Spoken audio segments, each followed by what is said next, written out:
New question, the member from Huron-Bruce. Thank you very much, Speaker. My question is for the Environment Minister. Speaker, the Liberal government has banned the use of a pesticide that farmers rely on across Ontario while making the claim that this measure will save bees. But a scientific study released by Health Canada and the U.S. Environmental Protection Agency earlier this year found that using this pesticide for seed treatment actually poses no potential risk to bees. Those are the facts. That is the evidence. Yet the Liberals keep on with their Neonic ban at a cost of $630 million to Ontario farmers, Speaker.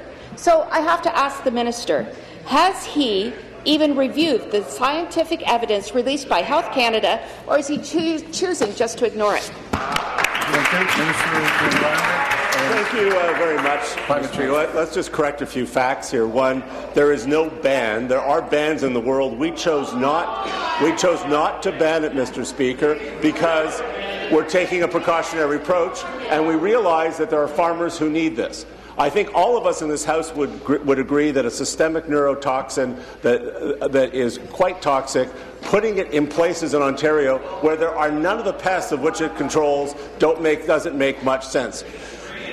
There are several PMRA studies, and at the same time there is a U.S. EPA study that showed over 50% of the non-managed bee losses are related to that. Mr. Speaker, this is one of 4 stressors: varroa mites, viruses and diseases, climate change and weather impacts, and food deserts. Bees right now are under more stresses than they ever have been, and Quebec, Mr. Speaker, went through the same process we went through and introduced the exact same approach we have, and that is increasingly the Ontario approach is being recognized as a reason. Thank you. Supplementary. I'm going to paraphrase. No, he did not read the Health Canada study.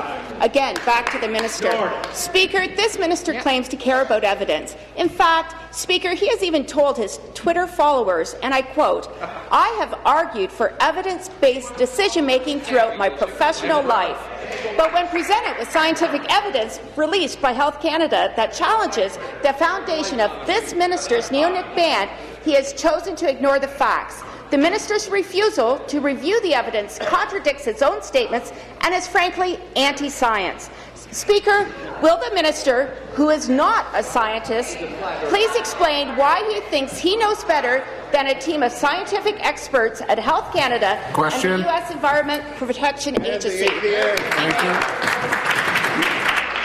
Mr. Speaker, one of the things that we feel very strongly about on this side of the House is that you don't cherry-pick science.